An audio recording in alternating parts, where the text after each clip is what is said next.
All right, so here we are. We're doing a little impromptu test on the laws of Bishul BeShabbos. And we'll just go around the room, around and around, as I ask questions. And you hopefully give answers. And we can discuss it too. It doesn't have to be only an answer, it can be a discussion. So let's start with a general question, which I don't know if we discussed this.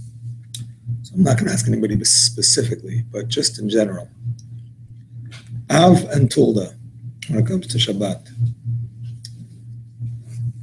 Av Melacha and a Tulda. Can anybody help me with the difference between an Av Melacha and a Tulda? Av Melacha is the actually cooking. It's the writer. Yep. Because correct. It's just like translating is the father, one of the fathers. Exactly.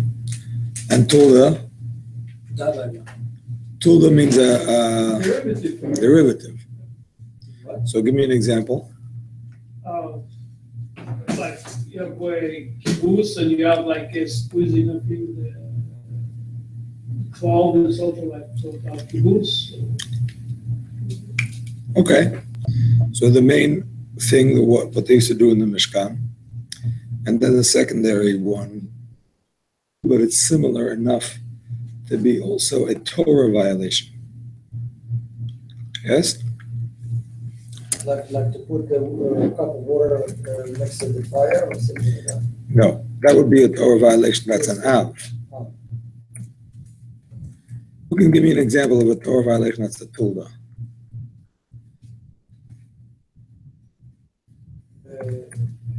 Said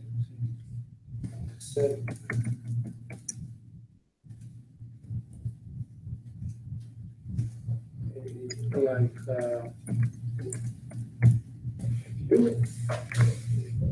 something that No, I'm just asking in general. Everybody has a malacha that is a Tulda. You have to lower the volume because there's too much noise wherever it's coming from. Sorry. Okay. if you put on a block some food and it's already cooked, you moved it and then you forgot, you put it back.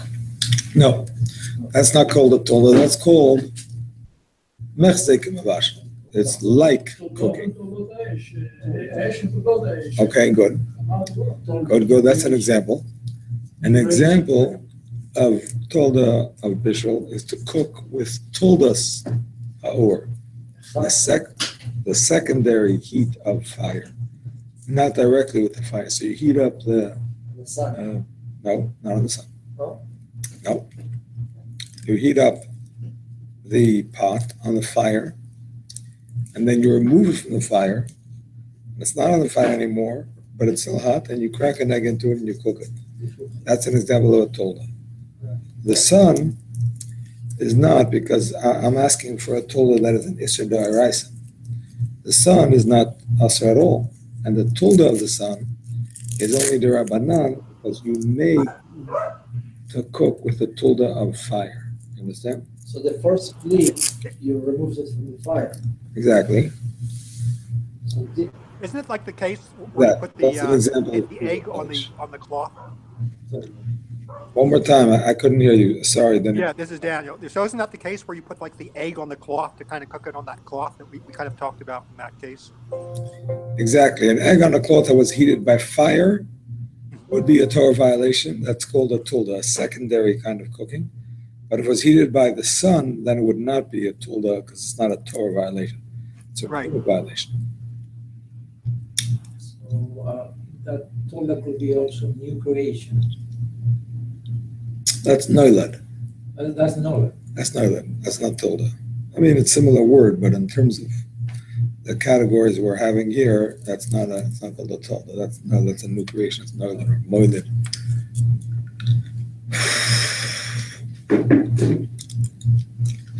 All right, time to start going around the class. So, Yoram,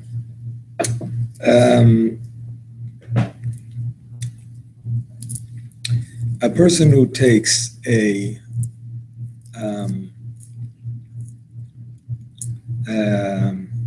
pot, clay adama, and he puts it in the oven to make it hot, to make it into a kli cheres. He's going to bake the clay, and he's going to make it into a kli cheres, earthenware. He's going to take earth and make it into earthenware. What Isur on Shabbat is that? Melacha. Which melacha? Omanut. Nakeva Vatish. What else?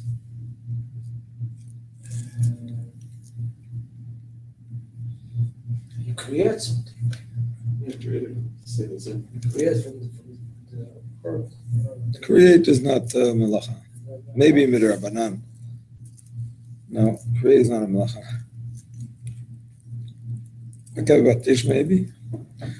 What else? Anybody else? Shmuel, what else? Cooking. Ah, thank you very much. It's considered Bishul. It's considered Bishul on Shabbos. Why? Why is it considered Bishul? Put it in a stove. Because it's going Okay, but it's not food. temperature of Yatzor as well, and therefore it's going to be cooked. But it's not food. But it's not food. לא דבר או אש כמו שלא תחת. Still doesn't matter. It's something like That's correct. they used to do it one of the after melachos. That's correct. To transgress on cooking, it doesn't have to be food. We said whoever softens something hard with fire, for example, wax, or if you harden something soft with fire, for example, kli cheres, that is considered bishul. Bishul does not have to involve food. In fact, in the Mishkan, when they did bishul, it wasn't for food at all. It was for the salmon, it was for the dye. They made dye out of different spices. So it had nothing to do with food. Yes. Yes. That happens to be, by the way, another tulda of bishul. It's a tulda of bishul. Instead of actual cooking, it's softening or hardening, but it's also malacha d'oraisa. I think it's the right also because you said לא תבערו אש במשתחרר.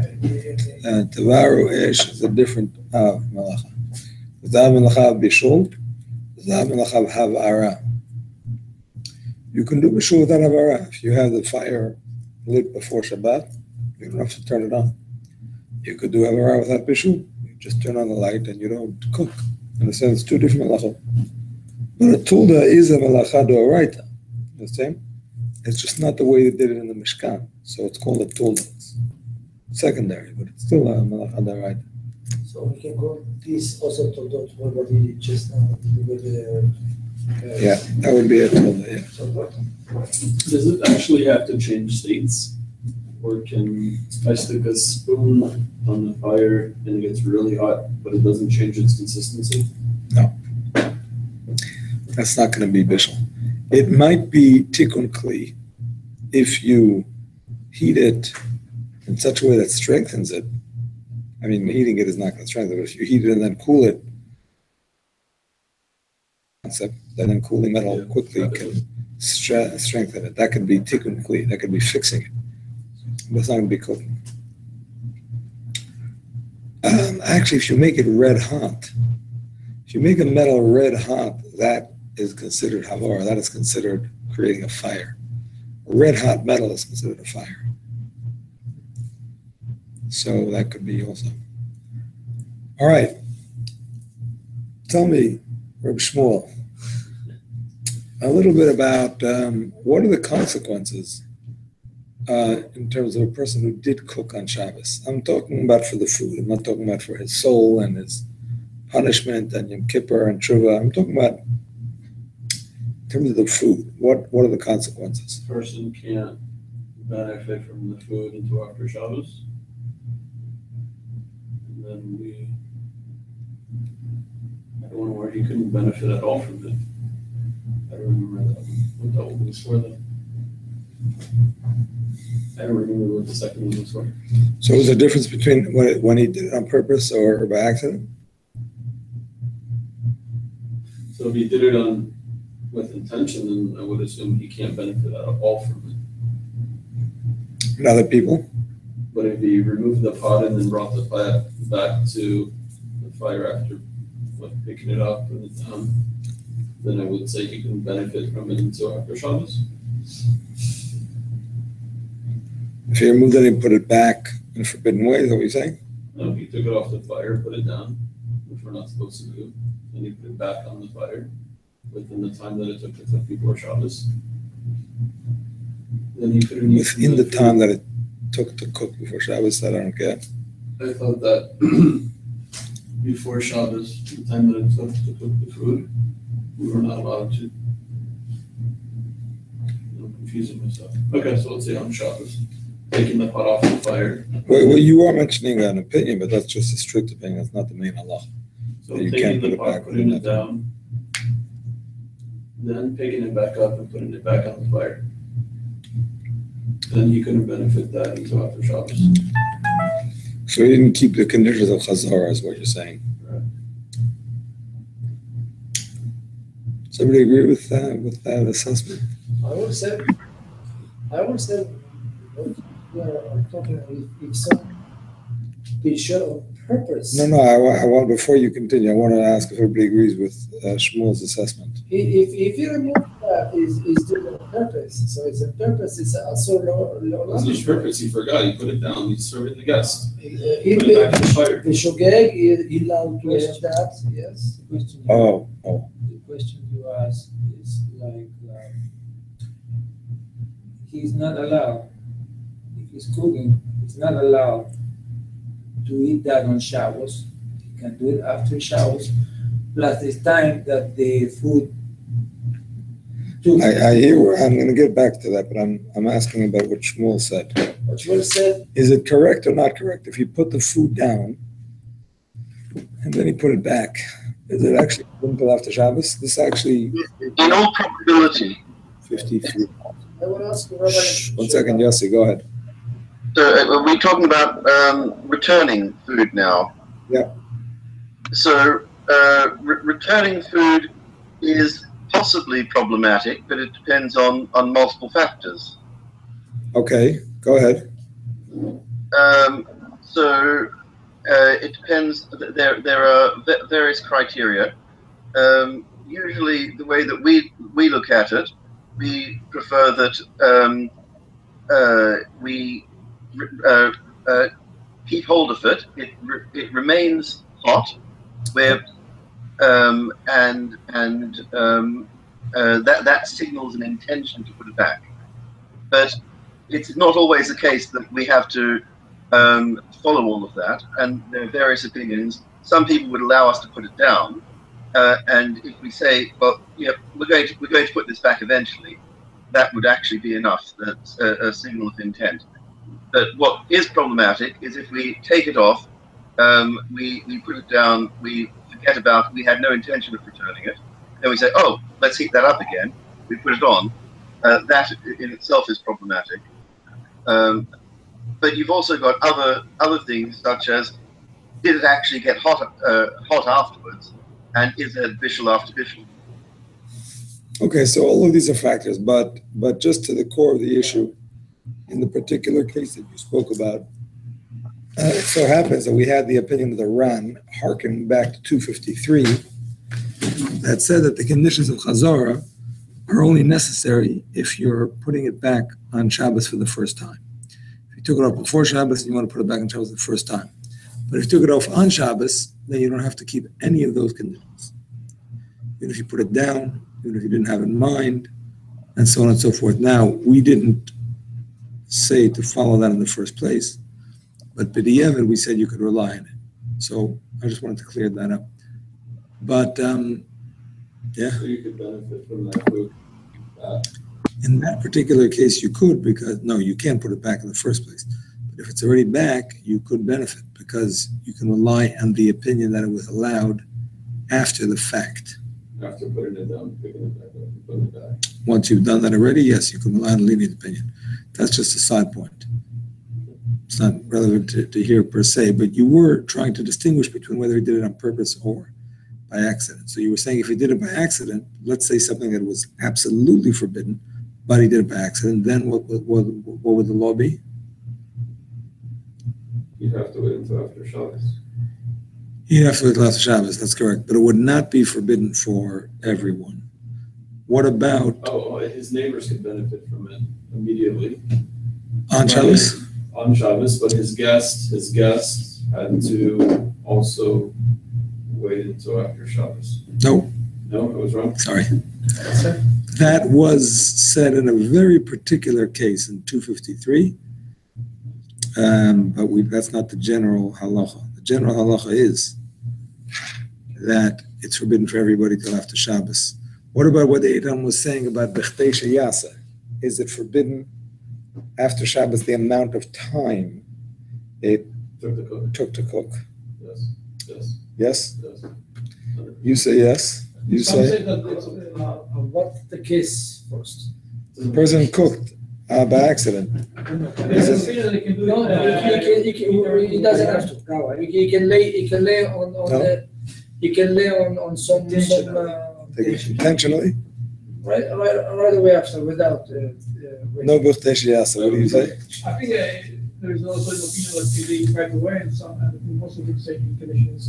by accident. Okay. What do we say, David, Daniel, Yossi? Give us some support here. Sorry, what do we say about what? Do you have to wait Bechtei Sheyasa? When it comes to food that was cooked in a forbidden way on Shabbos, do you have to wait after Shabbos the amount of time that it took to cook that food? If it was done unintentionally, yes. If it was done intentionally, then you can't benefit from it. And other people have to wait if it's done intentionally. If it's done intentionally, it's forbidden forever for the guy who did it, and he has to kosher his pots too. Yeah. But I think I think that the people who didn't do it, they can eat it immediately after Shabbos, I believe. Thank you very much. Daniel got it right. All right. Good to hear. You saved the group. Otherwise, I thought you were all lost. All right. Here's the answer. Listen carefully. By accident, you cannot eat, but the guest can. No. No? The guests still have to wait the amount of time with the person who did it. No. Why are you repeating the mistake? I just said Daniel is right. What he said? You did not repeat what he said. He said if it was done. You don't repeat what you repeated because you didn't repeat what he said. Here's what he said. When it comes to something that was done on purpose, it's forbidden for the person forever, and it's permitted for others immediately after Shabbos. Oh, yeah, after Shabbos. When it comes, good. Okay. When it comes to a person who did it by accident, it's forbidden for him and for others until after Shabbos. It is not forbidden, Bechtei Sheyasa, in no case of this simon. Now, we did have that concept in Simon 3:18.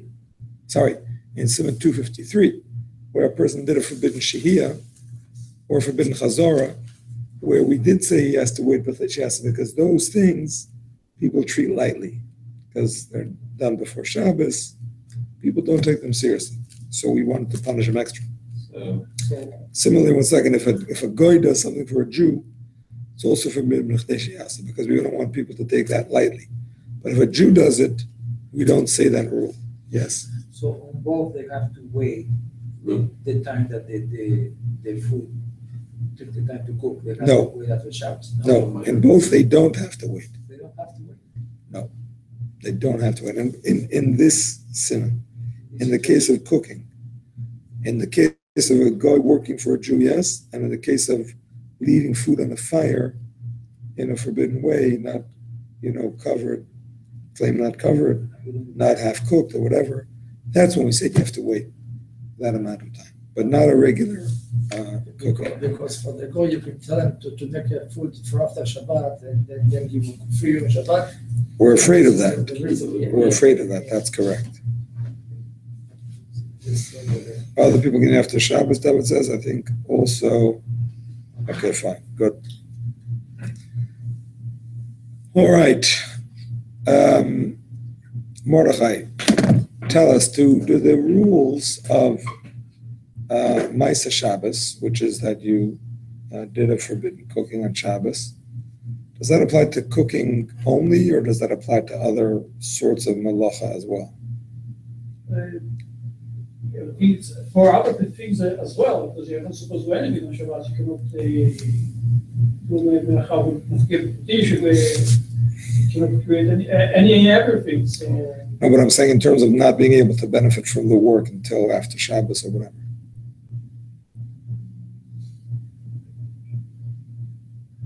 If you do anything and so you didn't on Shabbat, if you don't do it like in Chabes on Shabbat, you won't be able to wear it on Shabbat. That's correct. Very good. Let me ask you something. Is there a difference if the person did it Isser D'Oraita or D'Rabbanan? In both cases, you're not supposed to do it. So, but in terms of saying, well, it's now Asur after Shabbat, or it's now Asur. Well, I know sometimes in how they try to be more strict about Rabbanan, so people won't take it lightly, but I would say that I feel that you will be able to benefit from it for Shabbat. I'm saying, how is it different than the rules of a person who does a malacha D'Oraita? Is there a difference between the two? If you do it as In terms someone of else benefiting, do it, in if you ask terms of someone else to do it benefiting. for No, you, no, in terms or of the person himself. He did it, and he wants to benefit. maybe if it's from the right end, you can do it in the Shinui, maybe not something like that. No, he already did it. I'm not talking about doing it in the first place. He already did it. You're not supposed to, no difference, in my opinion. No difference. Anybody else? No benefit. Same as D'Oraita? D'Oraita, no benefit. I'm talking about D'Rabbanan. What's the halacha of D'Rabbanan? Is it the same? I think he has to wait to Kadesh Yasu for any malacha. No, sorry. Uh-oh. But that's for not amazing, but If you're in distress and you need something like you don't have to eat, for example, it's something that's on your Not talking about distress. Not talking about distress. No hurricanes, no earthquakes, no tornadoes, nothing. He did something wrong. He did an Aveira by accident, on purpose. But it was only a D'Rabbanan. It was only a rabbinic violation, not a Torah violation. rabbinic, he can use it right away after Shabbos, I think. Can he benefit or can others benefit? If it's not Yeah. so maybe I think it will be able to. So it's like cooking on a plata. He can be.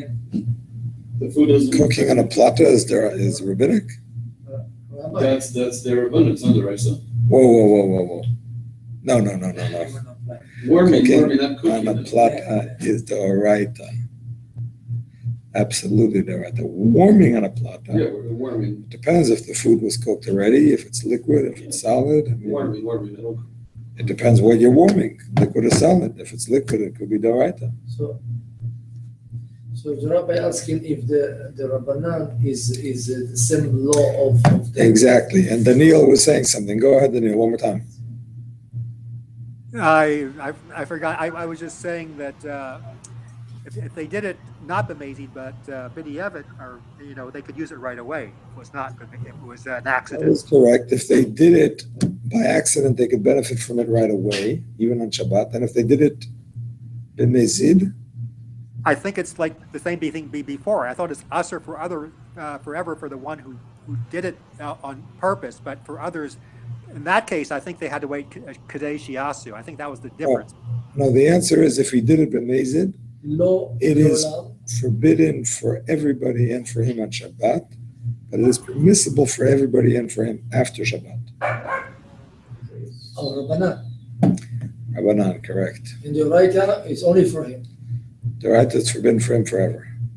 Okay. So how can the Rabbanan? Oh yeah. Huh? You said if the Oraita asur lo leolam, It's a strange. and if the Rabbanan asur lo. V'la'acherim ad acharei Shabbat. עד אחרי שבת. Exactly. So why Michael changed the Doraita? I'm not changing the right. I'm talking about if the Chacham, if he only did an Isur D'Rabbanan, he did not do an Isur D'Oraita.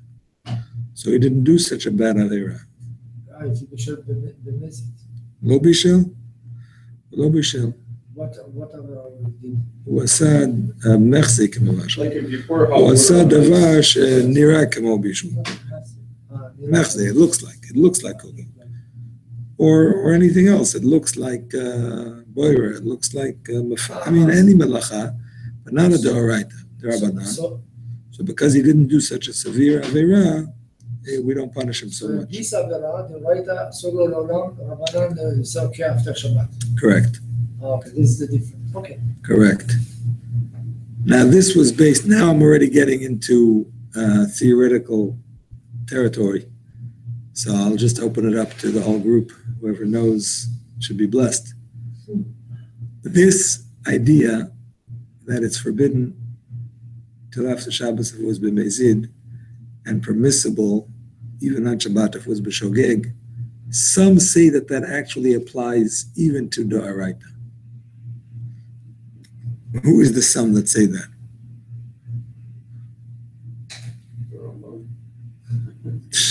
Good guess, but not correct. This is extra credit.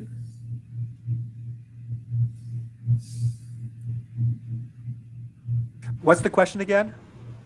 This ruling that it's permissible after Shabbat immediately for everybody, even if it was on purpose, and permissible even on Shabbat for everybody if it was by accident, some apply that same exact ruling to a person who violated a Torah violation.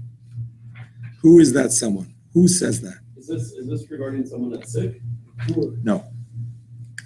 No, the Torah. Not the Torah. After No, not the Alter Rebbe. No one that we know. A contemporary of the Alter Rebbe. Contemporary Contemporary of the Alter Rebbe. I could guess the Vilna Gaon. Exactly. The Vilna Gaon. Really? The Vilna Gaon paskins like Rabbi Meir, who says that ruling, that exact ruling applies to even D'Oraita. Okay. Moving right along. Moving right along. Don't feel bad if you don't remember that. I mentioned it, but it's not in the Alter Rebbe itself. Okay.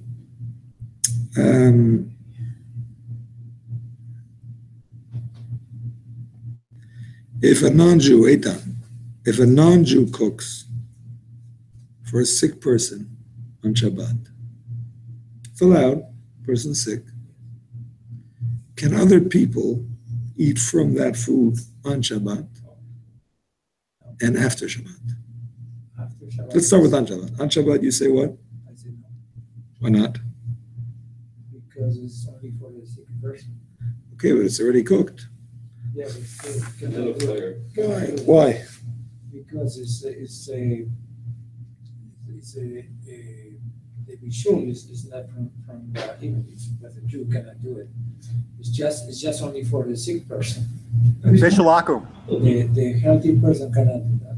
He cannot. So Daniel says that it's Bishul Akum, but let's say it's not Bishul Akum. Let's say he used a fire that was lit before Shabbat by the Jew. So there's no Bishul Akum question.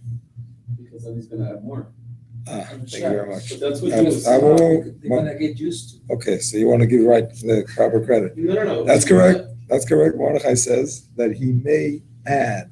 Add more If you could benefit, if you could eat it, then next time he may add more. next time. But- Okay. But the next time, but what he was saying, did you ever talk about that? What if he doesn't add more? Next time he may add more. Not this time. It's already cooked. Next time, if you could eat it this time, next time he may add But more. your question was about this time, whether or not you can benefit this time. The answer is he cannot, because if he could, then next time he may add more. And after Shabbat, yes, you can. After Shabbat you can. But if he didn't make enough, Then I'll make more for the sick person only. Yeah. What about after Shabbat? No, What about then- after Shabbat? then What if it's Bishul Akum? If we light the fire, they go and light the fire now. Yeah, exactly. Okay, what about the sick person? Is the sick person allowed to eat it on Shabbat if it's Bishul Akum? He's allowed. So, Why? because it's a matter of Because the Jew can't life or death. Actually, we said, Nefesh. actually, if it's life or death, for sure, he could eat anything. He could eat pork. I mean, if necessary. But if it's not life or death, even so, if he's seriously ill, the Chachamim allowed him to eat Bishul Akum on Shabbat if there's no choice. Speaking of eating pork, I did a mitzvah before What happened? Rosh Hashanah. I usually go to the jewelry exchange here in Aventura to put tefillin before every Chag, and I, remind them about the Chag. So I'm giving out my honey cake, and I'm putting tefillin on people. And this guy, I'm in the middle of putting out tefillin with him, and the guy in the office next door is going around making lunch orders. Making what? Taking orders for lunch. So he says, "What do you want? There's this, that, and this chicken and this pork." In the middle, right in the middle of this. The guy says, "I'll take the pork." I said, "What? You take the pork? Well, first time. At least take the chicken." And of course, the chicken wasn't kosher, but better than pork. Anyway, so he agreed to take the chicken. That was my mitzvah. As I entered Rosh Hashanah, that was my mitzvah. Anyway. You put tefillin and then when you think about it. It's a crazy world. It's a crazy world. So getting someone to eat treif chicken is a mitzvah because it's better than eating pork. Under this circumstance, what can I say? Anyway, so yeah, there is no Bishul Akum. What about? I have a question. Yeah.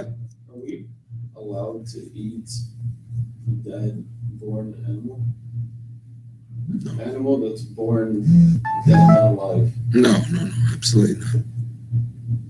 If there's shchita. Me, Yeah, but the way that we cut it is in a painless way for the animal. But what if it's born dead? It already died. It died inside the womb. It's nothing inside the womb. it's only permissible through shchita. Meat is only permissible through being shechted. No way. What if it's even in a kosher way? But I'm saying, are we permitted to eat dead? No, it's only permissible through shchita. You can only eat an animal through it being slaughtered. But did the animal have to be alive first? I guess that's my question. The animal was alive, in utero was alive. Yeah, but we don't consider that to be. Absolutely, of course it's We alive. don't consider that with human babies. That's not correct. If it died in there and you shecht the mother, then you can eat it, can't you? It's over her baby until it's 50% out of the womb. No, it's not 50%, but that's besides the point. She takes precedence not because it's not alive, but because it's a secondary life to her. But it's definitely alive. There's no question about it. So we consider a baby in the womb alive? Of course. How did we know it's? Okay. I don't know enough about it. Even the most lenient position would say that it's a limb of the mother. So she can cut out a limb to save her life. But it's no less than a limb. A limb is also alive. Understand? Okay. So, just continuing on the same topic.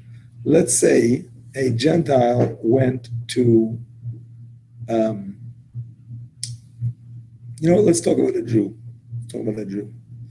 A Jew shechted a animal for a sick person. He was allowed to because the sick person was deathly ill and needed fresh meat, the doctor said. Can another Jew eat from that meat on Shabbat? Yes. Why? Because it's only for the sickness. That's it.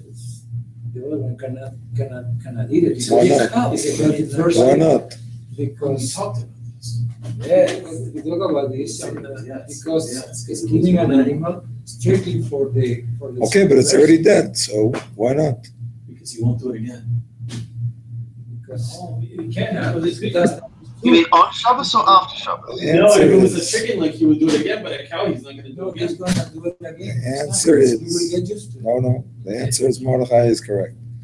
The answer is he is allowed He's because allowed to eat. there is no decree that he's going to add, because you can't add in shechita. Shechita is one act. That's it. No matter how big the animal is. Understand?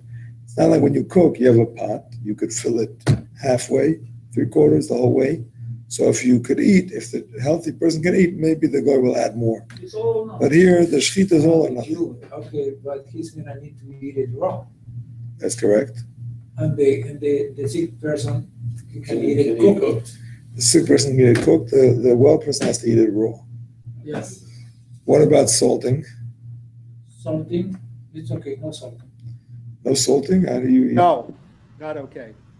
Why? Like the blood. Because something is cooking on Shabbos. So how do you eat it with the blood? Because Rinse it off. we retain the blood. The purpose of the salt is to cook and release all the blood remaining in the meat. So if it's retaining the blood, you're eating meat, you're eating blood. And what's the Well, it's not actually the blood that the Torah That's correct.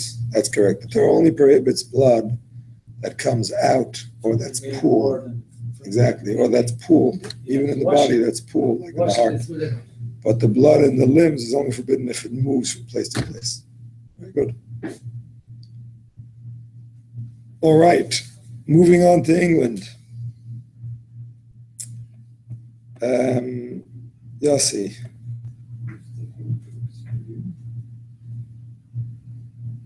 Okay, a little bit of a change of topic here, but we mentioned it a few times.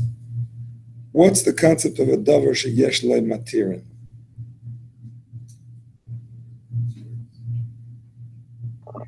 Of something that's permitted. Something that is what? Permitted. Davar sheyesh lo matirin. It is permissible.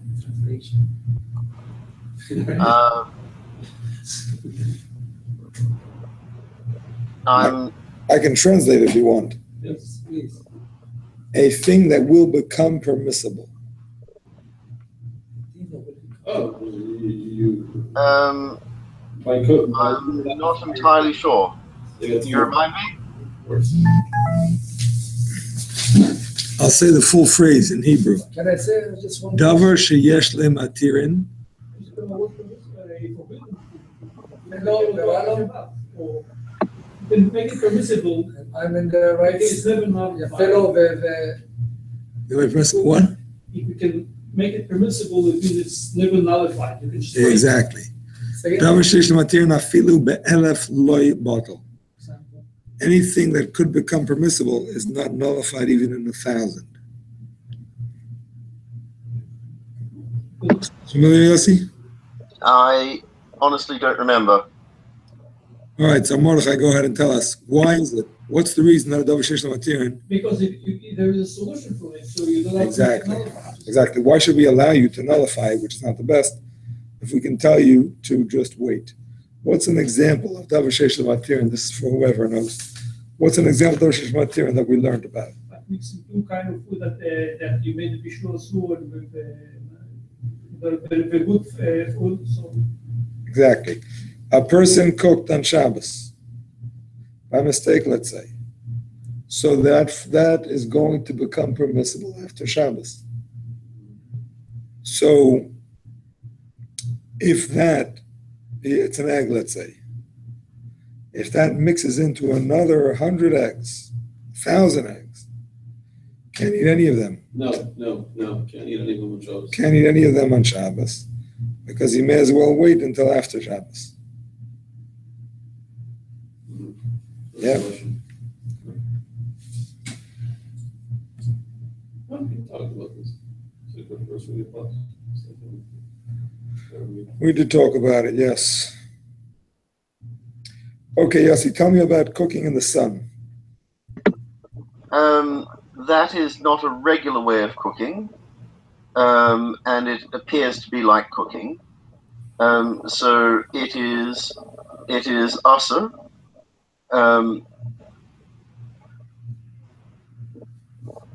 You sure about that? So if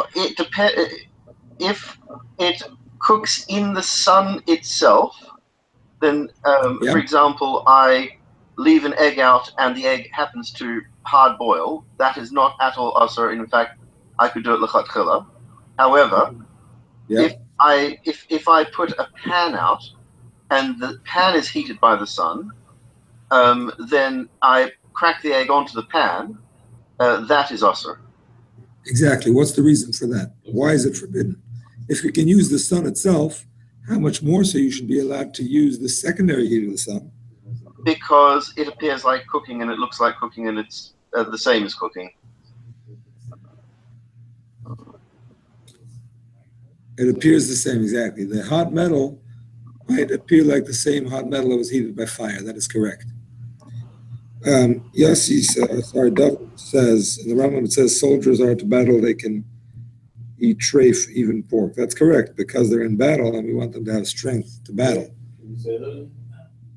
If Jewish soldiers are in battle and they're hungry, they can eat even kadli de chaziri, pork chops. Wouldn't they be considered sick or they're not considered sick? That's the thing, because they need strength to battle, so that's considered a life-threatening situation. That's not a general rule. How do you consider that, like, if they're camping out? Is there like a way to determine that, or is that something they need permission, or just? When is it life-threatening, when is it not? No, we said in battle. In battle. My wife is pregnant woman, and she said that she was going to go. Also. Or on Shabbos and eat the pork. Also, yes. That's in this week's Rambam too. Yes. So my wife used to. All right, so that's chama and tolas chama. What about cooking in a microwave, Yossi? What do you say about that? We don't permit it, but there are, and it's a normal way of cooking, but it's and that's why it's not permitted. But it's I don't know how to say it. It's not clear how it's cooking in an usher way, but we know that it's the normal way of cooking. So we actually quoted Rav Moshe, who says that it's considered Bishul on a Torah level because it is a normal way of cooking now. But we did quote other opinions. I don't know now who they were, but there were other opinions that say it's only rabbinic because it is very different than the way they used to cook in the Mishkan. Well, we said there is reason to hold that in terms of a person who has to cook for a sick person. Perhaps it's better to use a microwave. Yep.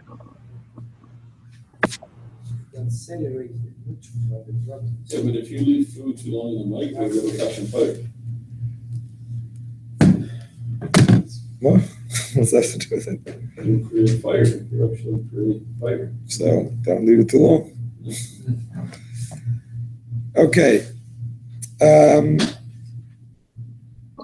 David, you can answer. It's the same true for induction, by the way. That's an interesting question. I think so. It's the same concept that there's no actual heat source. So there's reason to say that it's different than the Mishkan, or you could say it's the normal way nowadays. So I think the same two opinions would apply. Okay, because it's very similar to heating a pan in the sun. Why? What do you mean? Well, you're still heating up. You do heat the pot itself, you're saying? Yes. Yeah, it's not just the food. It's not like the microwave is just the food. Yeah, but that's still the Rabbanan. Yeah, that's what I think. All right, David, tell me a little bit about using hot water in a regular house where it's the hot water heater. If you turn on the hot water, you're getting water from the hot water heater. Is that, of course it's not allowed, but is it a Torah violation? What's the violation exactly?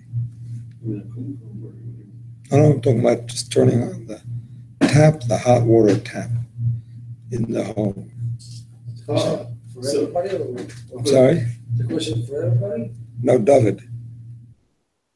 New York. We went from London back across the Atlantic to New York. If you were to turn off the water valve, it wouldn't be permissible. You're not allowing cold water to go back into the The right, that's it, the right. No, but yes, Let's because let the David electric answer. one, you know? Yeah, That's it, though. electric, not electric. Let's let David answer.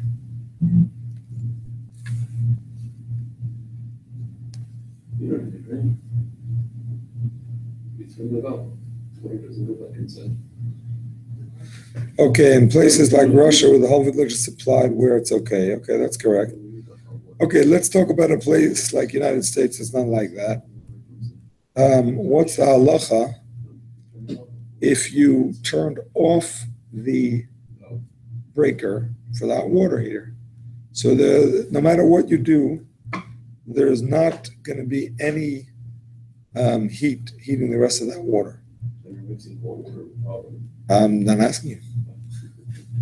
Ask David.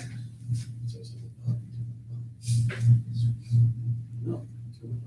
You already have the hot water. But I'm telling you because you know this.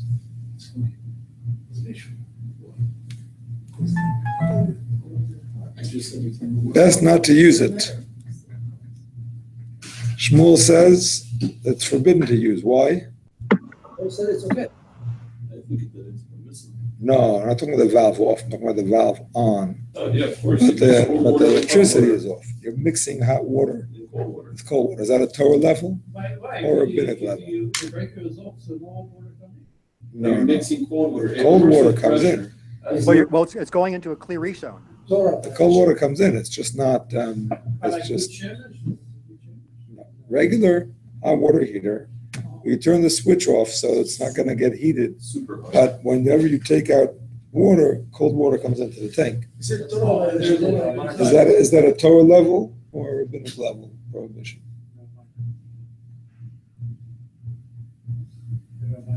I actually don't know. It's a Torah. It's It's a psik ratio, and it's unintended. There's no fire. I'm going to guess that it's a rabbanan, but it's usher because you're pouring into a clear zone. There's no fire. You're mixing hot water with cold water. Mixing hot water with cold water in a kli rishon. Psik resha, you're right. Yossi says it's not your intent, but it's a definite result. Psik resha, to mix cold with hot water in a kli rishon. Torah level or rabbinic level violation? I'm gonna say Torah, because it was a cliche, you can do it. That's correct. It's a Torah level violation. Kli rishon is a Torah level, and psik resha is a Torah level too. It was a cliche, you can definitely It's do the it. same law with the Batya. Very sure you cannot, if it's shini, you take that water to cool the. Yep. That's correct. Let's see. The hot water will be clearish on the pipe, and the cold water, it could be a klishini. Cold water coming in is going into a kli rishon. That's the whole issue. The pipe maybe is a klisheni. There are different opinions about that. Pipe that comes to your sink. But the actual vat. But the water that is coming. Okay, David, this is a question that I don't know if we dwelt on it. We mentioned it. I don't know if we dwelt on it. So if you know it, good. And if not, it's also good. What if you turned on the hot water tap by mistake? As happens, should you let it run? Should you turn it off? Should you get a guy to turn it off? Get a kid to turn it off? Is it like when you turn the light on by mistake, chas v'shalom, do you then turn it off quickly? Of course not. So what's the halacha here? That's reaction. I know, but you got to be careful.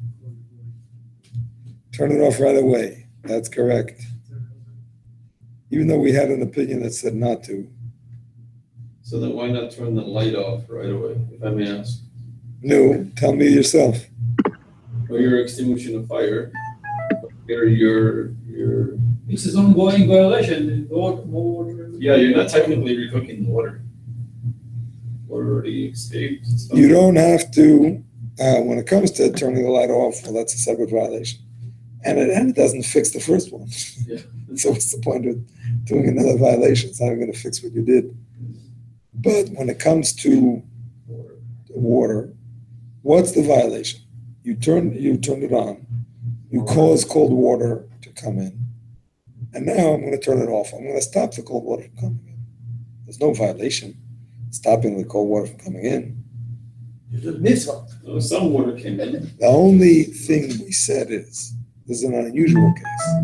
If you let it run for a long time, to the extent that the tank is empty and there's just cold water running through the tank, then if you turn it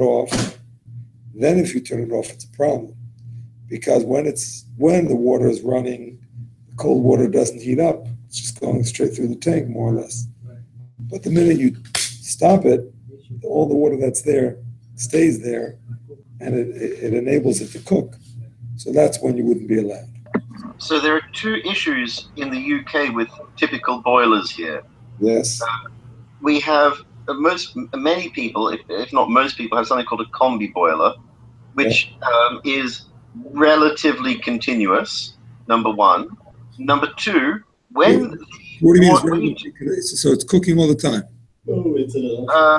Yes, to an extent. Okay. Depending on how fast the water's coming up. Okay. Secondly, certainly with our system, when I turn the hot water on, it actually triggers something. It knows that there's water going through, and I get a little picture of a tap that pops up on the LED. And when I turn it off, the picture of the tap goes away. Ooh, wow. It's an Insta, isn't it? Wow. That's interesting. No, he's not talking about Insta-Hot. We're talking about one that there is no tank. Yeah. Tankless hot water, where it just heats it up. It heats it up as it goes through. Is that what he does? Well, actually, it's a two-phase system that most people have. You have a tank, which keeps it hot, and you have a boiler that heats it up. And it's got those two elements to it. But when it realizes that there's hot water running, the boiler itself puts a little light on and says, "Hey, there's hot water going through." So a sensor. That's very interesting. I don't know if you're allowed to turn it off. I don't know. It's a shaila, definitely a shaila. I don't think so. I don't think so. You're causing that light to change, that picture to change. The chamber inside is very hot. It's very hot. So that thing is constantly. Also, that water came in, is still cooking inside. Yeah, but the water that came in is going to cook anyway, because it's still very hot. The question is, he's saying that they have this system where it shows like a picture of the hot water, I could show you now, actually. whatever it is.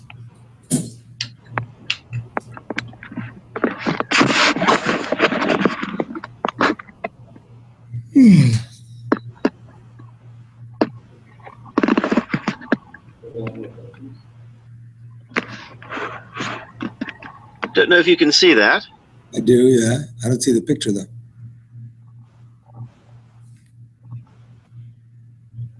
So now I've turned the hot water on.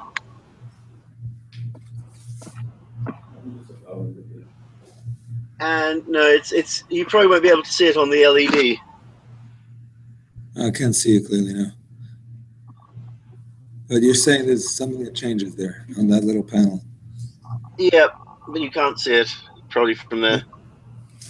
Interesting, Shaila. But LED is only the Rabbanon, maybe to Kalaf Hayad. Secretia, the Rabbanon, Kalaf Hayad. It's an interesting Shaila. Interesting Shaila. Who wants to know how many more questions we have? We have until Meyer. Why? That's all, because I know we're recording. Okay, good. All right, Daniel.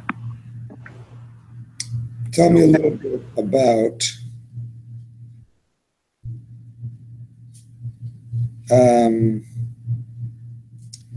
Kli Rishon. Is there anything that does not cook in a Kli Rishon off the fire? anything that does not cook in a Kli Rishon off the fire. I think it's just a cooked salt. That's correct. Salt, according to the main halacha, does not cook even in the Kli Rishon off the fire. But it dissolves. Dissolves does not cook. You can dissolve cold water too. What about ox meat? I know that was compared to cooked salt, but Yep. I think that it cannot go because there's a whole problem I think with cooking the blood, so you can't do it in a Kli Rishon. Exactly. The juices, not necessarily the blood, but just the juices. Yeah. That's correct. Even though the meat itself doesn't cook, but the juices might cook. That's correct. Very good. Tell me a little bit about Irui Kli Rishon, pouring from a Kli Rishon. Pouring from a Kli Rishon. Well, On the food. I know. I mean, I'm pouring like hot water from the Kli Rishon. Hot water from a Kli Rishon onto a food that is not yet cooked. Yeah. Oh, Yeah, you can't do it. I forgot what the thing with spices, but even with that, I don't think you can. Why can't you do it? What happens when you do it? Because while it's coming out of the Kli Rishon, the stream has the din of the Kli Rishon, so it's going to cook. It's like cooking in a Kli Rishon. So does it cook the entire item? I believe it just cooks the klipa, Exactly. How much is a klipa? just like a very thin, like a potato skin thin. I think something like that. Right, like a peel, basically. Peel, yeah. Okay.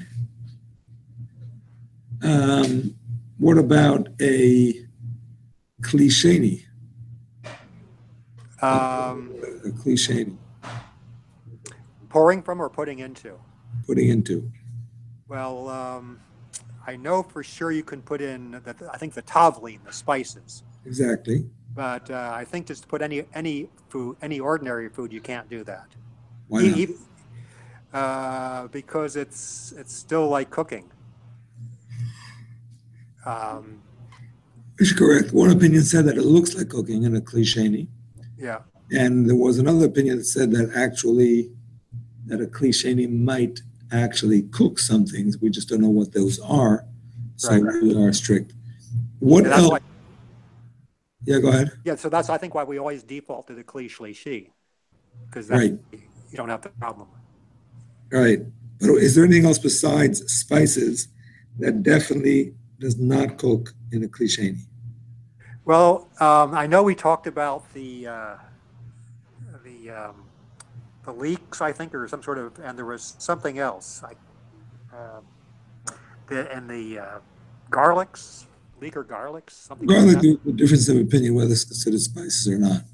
Yeah. But besides spices, Besides the spices, anybody else? can't think. Meat. What do you call it?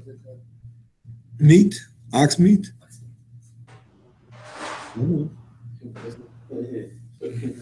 A Kli Rishon, but the juices do. What do you say? The oxmeat doesn't. Yeah, but that's even a Kli Rishon, and the meat juices maybe does. I don't know. Klisheni, the tea and all that, it doesn't cook. Klisheni, tea doesn't cook.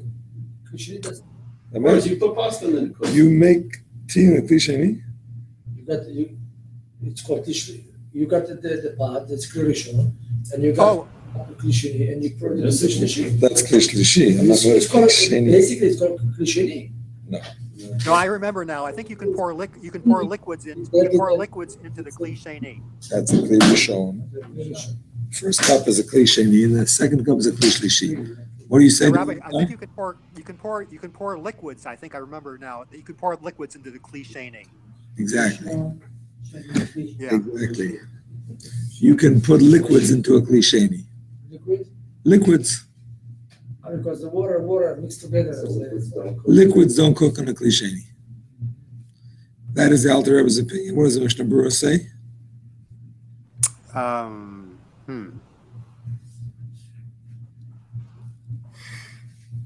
Not, I'm guessing that he doesn't want you to do it. I'm gonna go with this one too. I think it's good. Anybody else? What does the Mishnah Berurah say about liquids in a klisheni? Yeah, so what- It's not there, right? what do I say first? You're just guessing. If the quantity is big enough. There's a quantity of the rain. Well, the quantity, of course, if it's a large amount of cold water, it's not going to heat up. But that's not the point. The point is the Mishnah Berurah says that the leniency of liquids in a klisheni is about water and oil. It doesn't apply to all liquids. But Alter Rebbe says it applies to all liquids. Okay, very good. Back to Yoram. Ready? Tell me a little bit about Irui from a klisheni. once again, Irui mi klisheni. it's a cliche. יש דבר שאסור בעירוי מכלי שני? Egg, Maybe. So, מה עוד?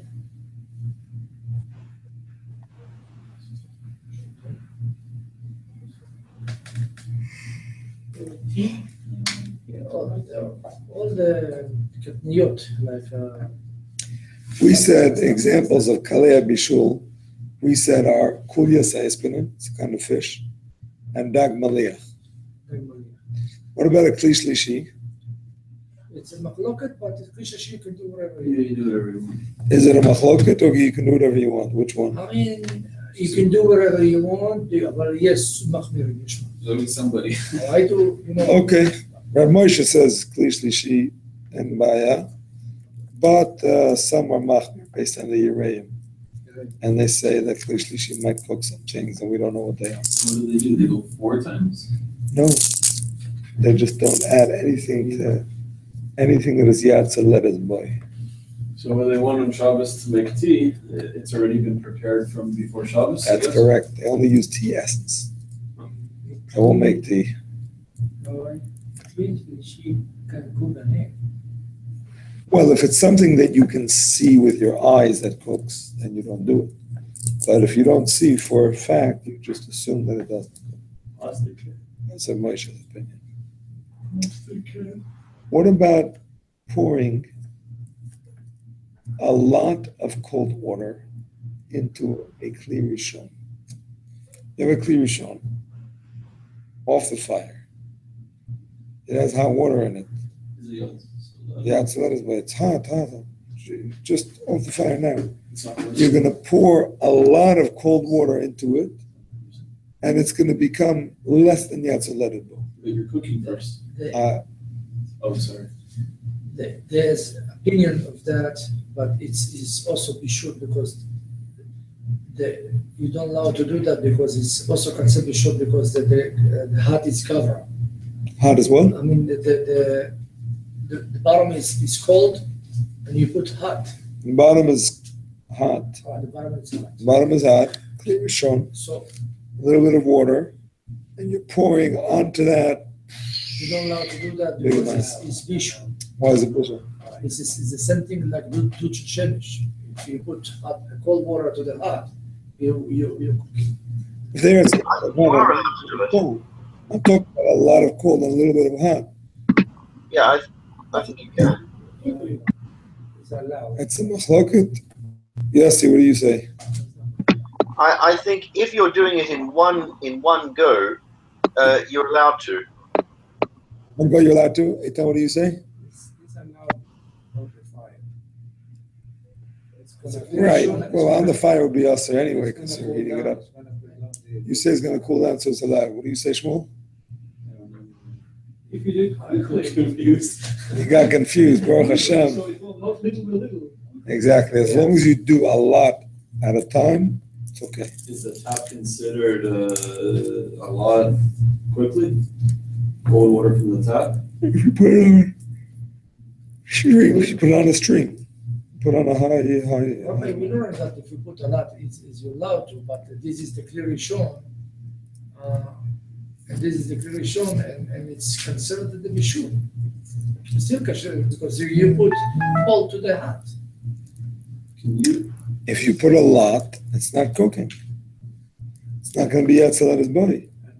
The definition of cooking for liquids is Yatzalat So body. it's mixed together. If it's not going to be Yatzalat body, it's not cooking.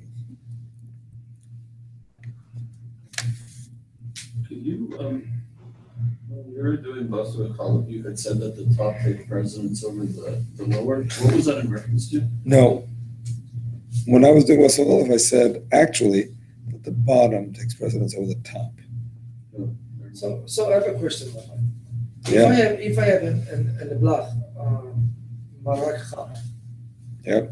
and I have in the refrigerator marak kar, quarter of the amount, I'm allowed to take this all part of the marak and dump it and the big pot for the small marak. So you will not be yatzor On the fire or off the fire? out the fire. Yeah, no. No. What about just a little bit? It's going to be Yatzalat body. It's not allowed. What's happened if I take from the cold and my tzalachat, okay, and then I take remove this from the block, right? I take this on tzalachat and I take this tzalachat and pour it in my tzalachat. It's okay.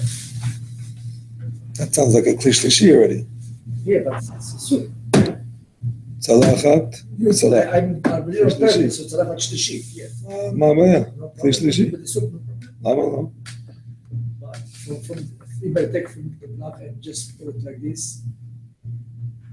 So More complicated. the matzaget maybe it's Machlok. Look, Tell me a little bit about, let's just go back okay. to Kli Sheni. Why is Kli Sheni different than Kli Rishon? What's the Nakuda? What's the point? Kli Rishon is on fire.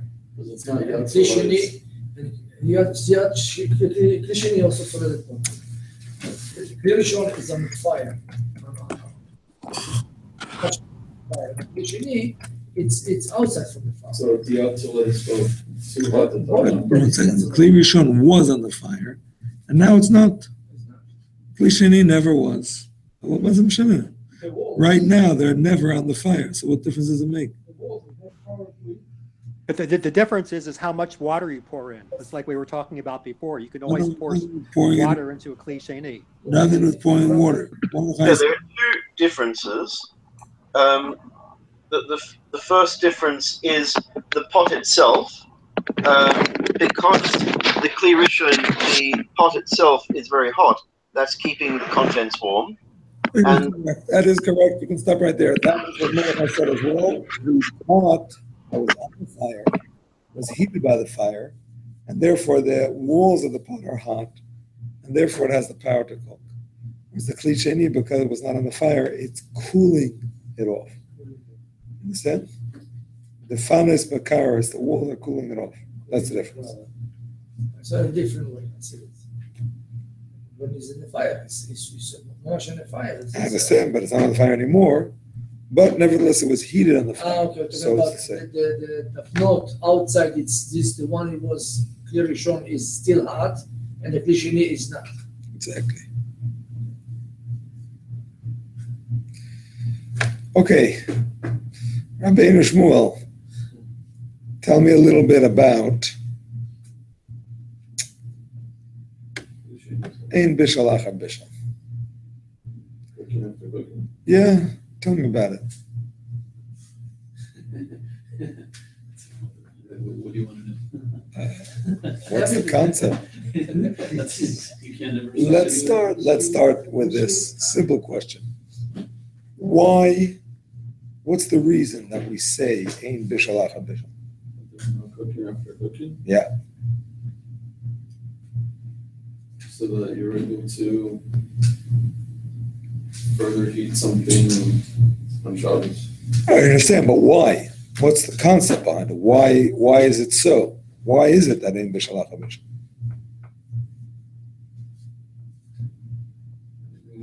a specific question. It's a broad topic. Like when you Before we ask a specific question, can When you- anybody answer that question? when you Cook is cool. Yeah, because cooking is about changing, and the change has already been made. Exactly. Once something is cooked and you're cooking it again, you're not really Yeah, but we cooking. said that's something that. Which that is you what's get which back. is which a general rule by other things also. Something that's ground up on Shabbos. I mean before Shabbos, ground into pieces. There's no prohibition to grind it again. Oh. Same thing with all other types of work. Once it's done, it's done. Question. No, so that someone doesn't further cook faster. That's more of the reason behind it, going into Shabbos. Something that's already cooked or something that's raw, you don't mess with. But something that's not cooked, That's a secondary thing. That's a result of this. I'm talking about the source for it. Ron, what do you say? no, like Yosef said about when it's cooked, it's already changed, it's already cooked, it's done. Exactly. It's kind of There's no cooking after cooking with a dry salad, David says. We're going to get the dry in a minute. Before we get the dry, tell me if something is half cooked. How do you call that? Remember what it's called in rabbinic language? Machal ben Drusai, that's correct. The food of the bandit. Bandit food. If something is half cooked, do we apply the rule of ein bishul hacha bishul? It's already cooked. It's already half cooked. And that's it. You may as well heat it up and cook it all the way. Is that correct or is that not correct? no, you're gonna stoke the fire and you're gonna cook it faster. Stoke the fire.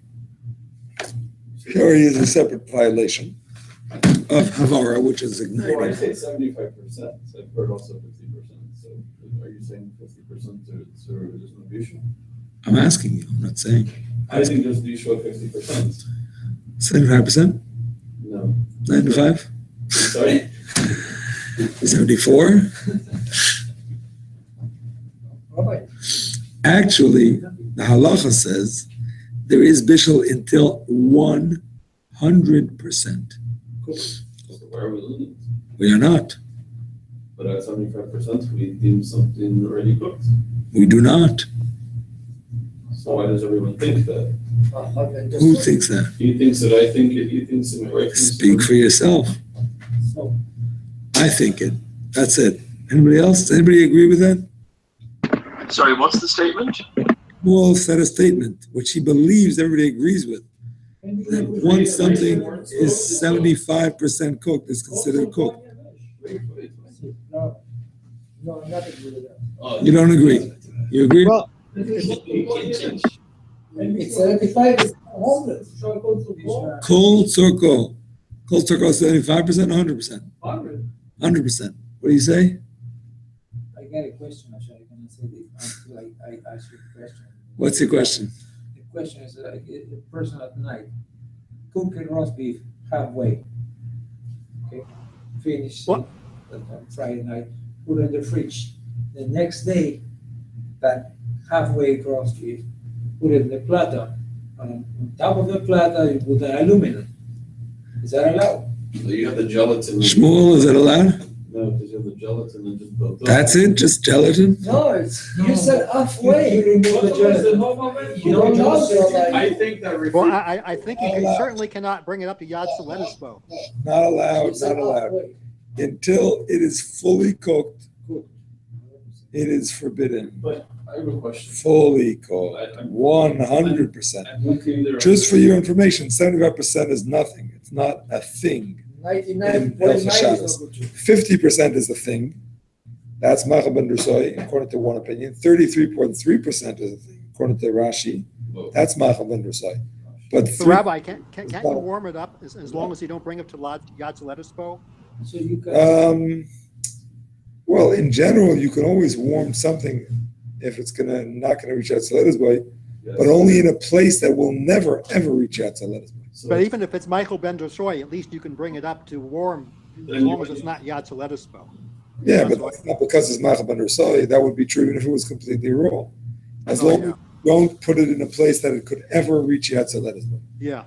I have a question You can warm it up. about, I have a question. I have a And question. since the Shmuel's turn, Andy was raising his It's a hand, good question. we're going to let him go. Go ahead, Shmuel.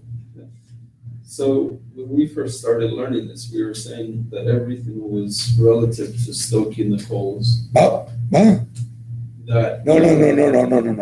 When we first started learning Siman 253, we said it's all about stoking the coals. When we started learning Siman 318, we said it's all about cooking. This is the headline of Siman Shen Yud Ches. The subject line of Siman 318 is the laws of one who cooks on Shabbos. Yes, your question.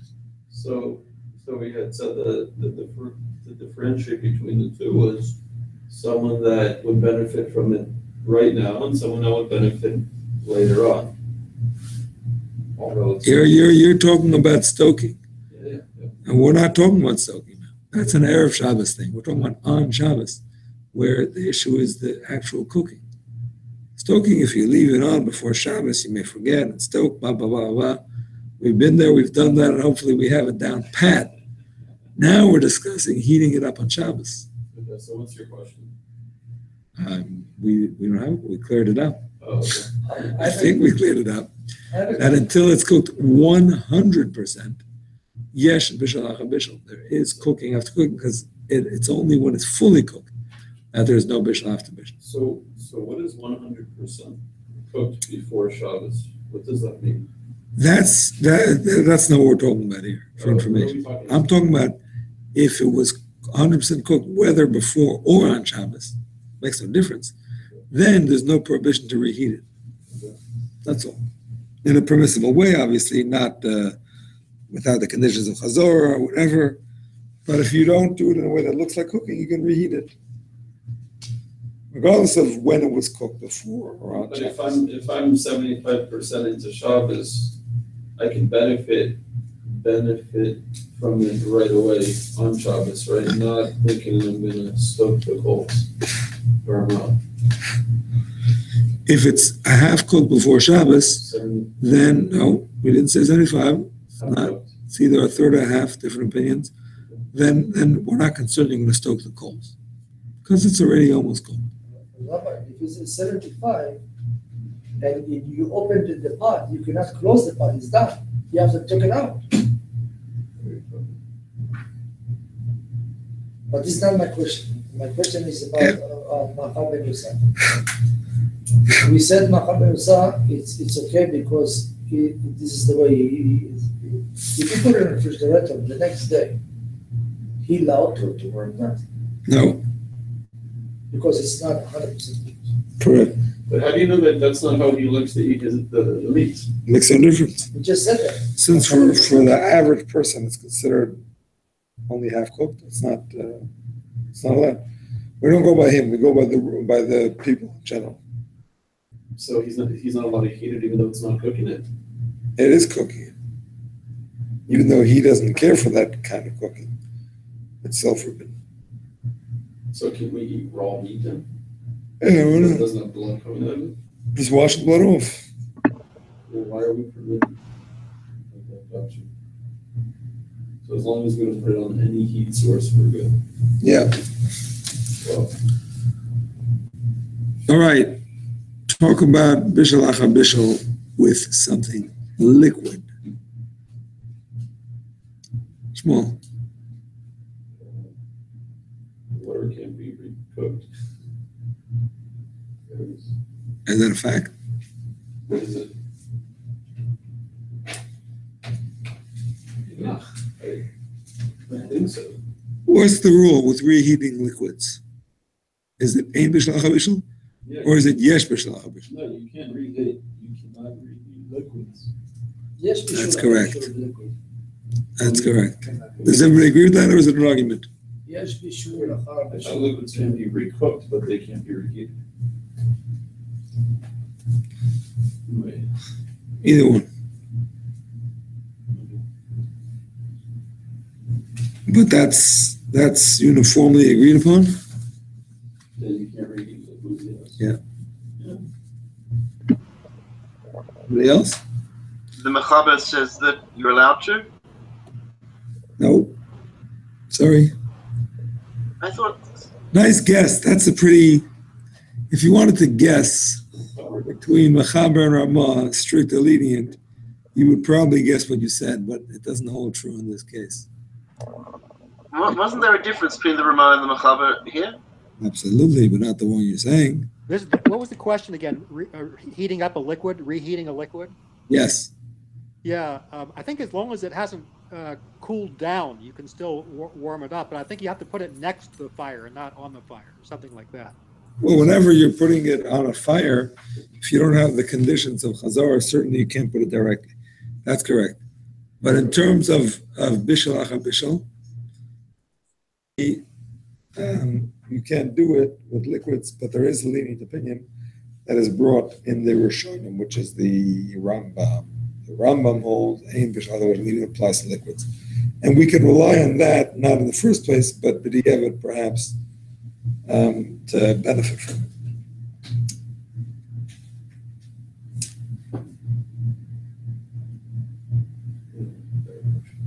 Better question? Something never know. All right, Mordechai. Tell me about Bishul Achar Afiyah and Afiyah Achar Bishul. I think there is, because it's different natures will change it because it gives something else to the food. So. Exactly. What about reheating a solid which is going to melt and become a liquid? I think the Alter say that they go by the first nature, and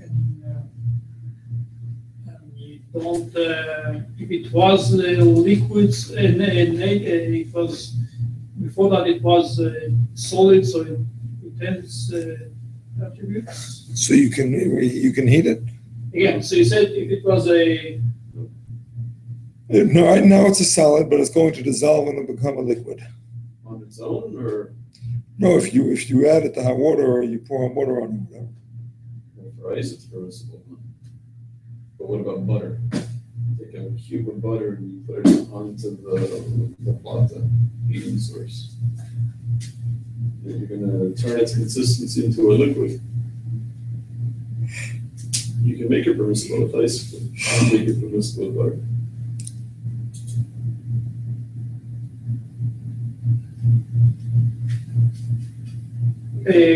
Another thing is like if you do it by hands or you let it dissolve by itself.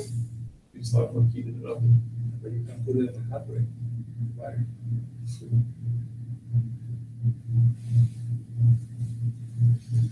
Like the ice, whether you have to take it actually and dissolve it. Or No, the ice is a different question. A moiled. Here we're talking about actual bishul.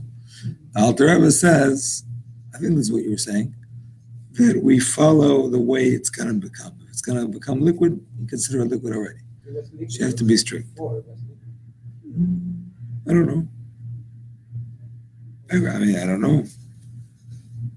So what about cheese? I don't know if it's a fact that everything that dissolves was once a liquid. I don't know if that's true. What about cheese? It starts as milk, liquid, and then they process into a solid, and it comes back into not mushy, liquidified. I don't know if cheese is considered a liquid, even when it's liquid, you know what I mean? Because it's a food, really. It's really a food. I'm not sure about that. Okay, So the answer is yes, we can heat up a solid that turns into a liquid. not according to Alter Rebbe. Mishnah Berurah is lenient, but Alter Rebbe is strict on that. Okay, I Mordechai, said that a soil that becomes a liquid is it's a liquid. In the Shulchan Aruch, it says it's a solid. In the Siddur, in the city it changes mind. changes his mind. It says it's a liquid. That's not Yeah, considered later on he said that. Okay, Mordechai, another question. Tell me about Bishul Achar Bishul, the Lach, according to the Mechaber, as opposed to the Ramah. So there is a Bishul Achar Bishul Thank you very much. Lach. Yeah. Also, the question is whether it was totally cold. If it's totally cold, you cannot heat it back again. Yeah. And I think the Ramana says that if it is a lesson gets relatable, but still you can serve it to someone, it's Exactly. The Rama is more lenient. Is more lenient on that. Correct. He says as long as you're able to serve it to somebody, even though it's not let it, but it's not forbidden to reheat. Very good. Ashkenazim follow the Rama, Sephardim follow the Mechaber. Okay. Here's a bit of a hard question, Nathan. But Min HaShamayim, that's the question you get. How do you define liquids? How do you define liquids? When something is a little bit liquid, it's solid, it's liquid, it's a mix. You have something like, chicken with gravy. A liquid and a salad, you have fish, you have a mixture. Is that considered a liquid and it's forbidden to reheat? Or is it going to be a solid and it's permissible to reheat? I'm not talking about the fact that it's going to liquefy like the gravy. I'm talking about liquid gravy. It's already liquid, but it's mostly solid, it's mostly chicken. So not allowed to heat it? I agree. Does everybody agree or not? Everybody agree. Yes. Does everybody agree to that or not? It's like that. Can I have something? Yeah? You're allowed to eat it, but not everybody agree with that. But you're allowed to eat it. So Yoram disagrees. There you have somebody who disagrees. You're allowed to have that because it's not, you don't, going for that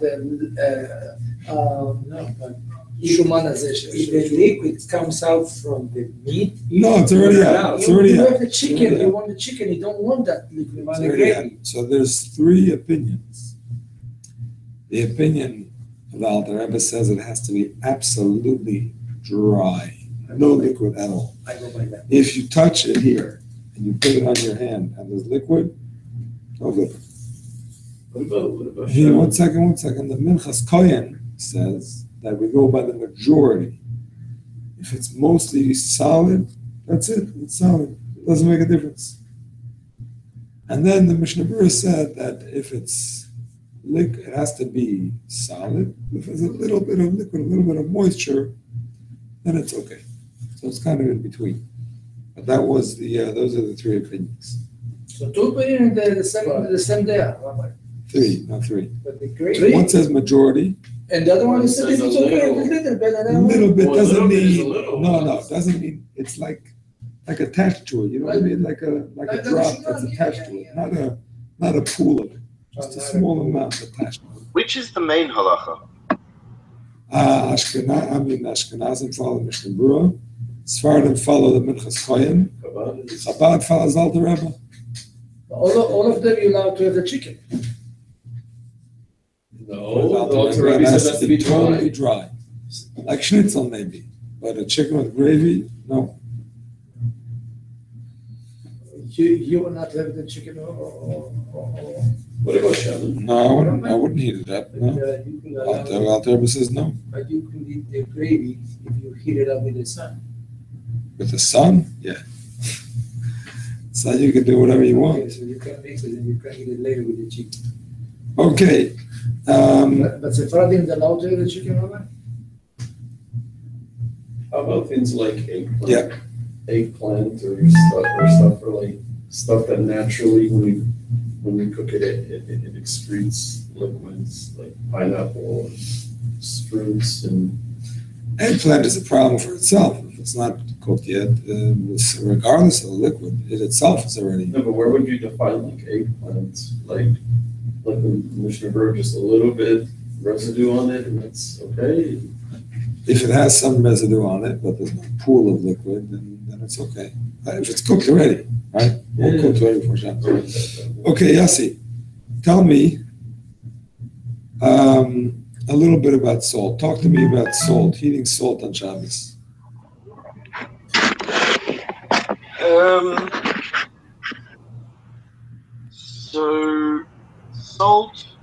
doesn't cook in a kli rishon, off the fire. off the fire, the Alter Rebbe suggests that there's a bracha if you don't do that, I think. Is that correct? That's correct. Rather what, according to the strict opinion? Sorry?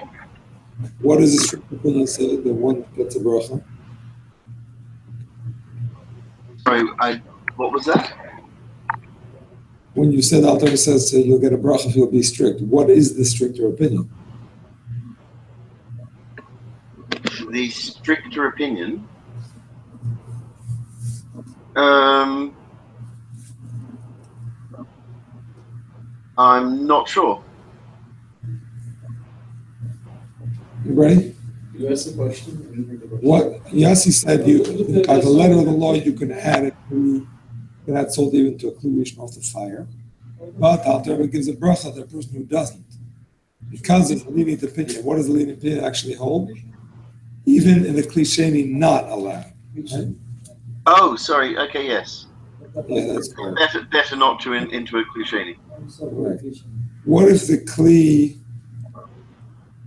So what if the salt was already cooked? When it was being processed, it was already cooked. So maybe it's okay now. After all, it's a salad, and a bishul with solid food. It has a cover. A what? A what? So it depends on the type of salt. I think we discussed how it happens. So we've said that salt is nowadays, by and large, already cooked because of sorry. Yeah. Because it's done by boiling off the water, which effectively means that it's been cooked. Correct. Which means that it's less of an issue. Yep. So should a person be strict? Does he get a bracha for being strict? Or do we just tell him he's being foolish? Wasting his time with the chumras. If we know that if we know for a fact that it's that sort of salt. No, for a fact. I don't know if you get a bracha. Yes, actually, do, because since the salt is going to become liquid, so some would consider it liquid already, and therefore the fact that it was cooked once doesn't help. So the other issue with salt is the issue of pickling, or salting on Shabbos, which is another form of something like cooking. I hear you. I mean, it's not what I had in mind, but I do hear you. Oh, sorry. No, it's okay. As such, salt should only be put onto food immediately prior to consumption. Otherwise, let's say you had a salad. Sorry? Be pickled. The foods that could possibly be pickled. That's correct. Yeah, so if you had a salad or something, if you salt it the night before, you'll end up with pickled cucumber the next day. And that you can't do. Right. Okay. David, if a person wants to heat something opposite a fireplace, he has a fireplace, so he figures that's maybe a good place to heat his, his challah.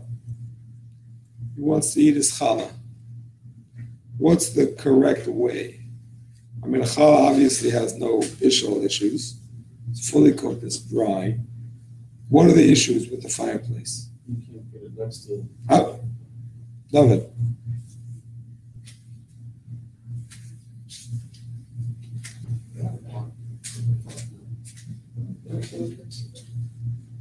Sorry? Well, what's wrong with his lettuce? It's already cooked. I'm scared it's gonna get better. It looks like cooking.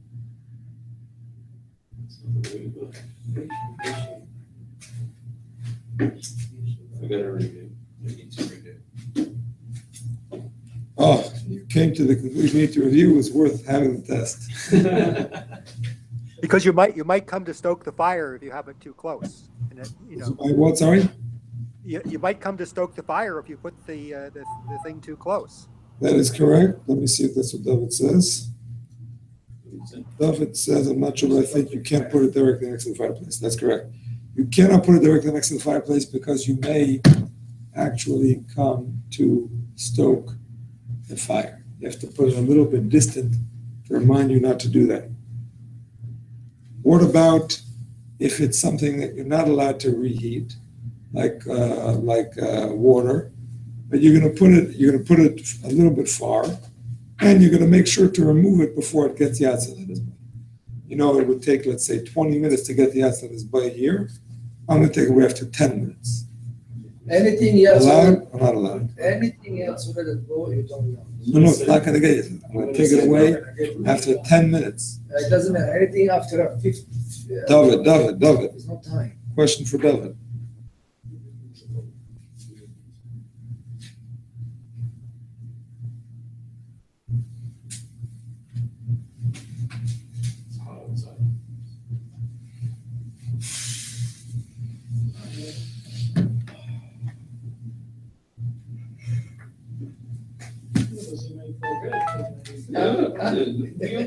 They come. Know that. Should be fun with some. Question is, can you put, let's say, water next to a fireplace, not right next to it, a little bit far, but it's a place that it could get the yatsa lettuce, it could heat up, but you're going to remove it before it does. You're going to remove it after 10 minutes instead of leaving it there for 20, which is what it would need to heat up properly. No.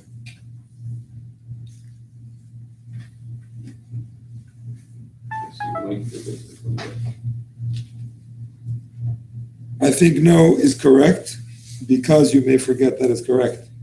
And finally, for Daniel, tell me a little bit about this Ambati story about the hot bath. How is the hot bath, how is the water in a hot bath treated differently than other hot water in terms of the laws of Shabbos? Put it on the fire. Well, let's see. I remember that you can, if you have a lot of cold water, you could pour it into the ambati, but you can't pour from a hot into cold. I think something like that. You can't pour what, sorry? Hot into well, you cannot pour a little bit of cold water into a hot ambati. That's correct. But even though it's a I cliche, believe you can pour a lot of hot. It's like we had before. So you can pour a lot into it because it's not going to.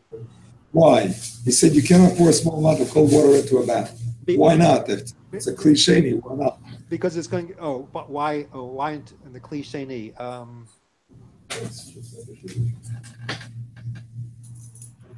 Because it's going to cook the cold water. But if it's a cliche, how's it going to cook? I don't remember that, the answer. I think it might, maybe it's permitted then. Ambati is so hot, they put the fire in the first ambati. No, I'm talking about a cliche. That's not a cliche. But it's still very hot, so they treat it like very. Exactly, that's correct. Mordechai is saying that they heated it up very much. Even though not a cliche, but they heated it up so much that it has the halacha of the cliche, even when it's a cliche. Aha, okay. Moment, please. Hello. Baruch Hashem, I'm still here. Okay, thank you.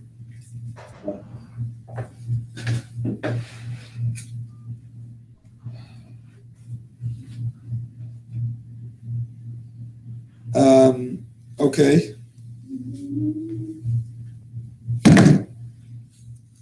So that pretty much wraps it up.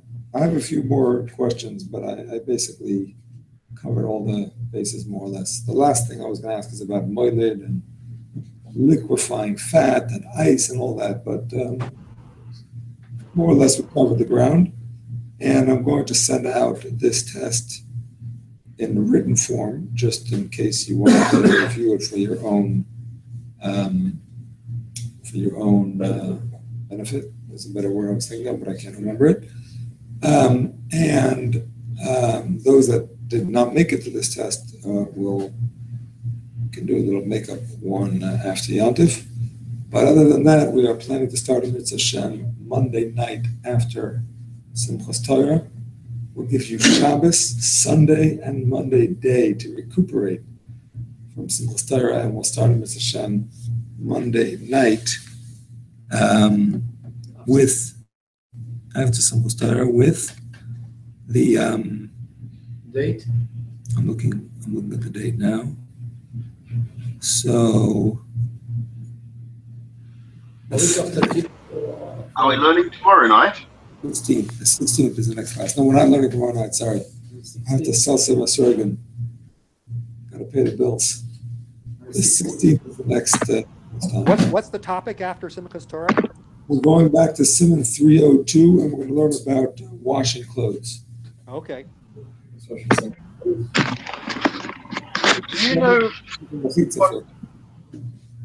Do sorry? you know what our syllabus is for Shabbos and what we're going to cover? Yes, 302 and then 313 to 321. And do you know when we're intending to finish? I'd like to finish by Pesach.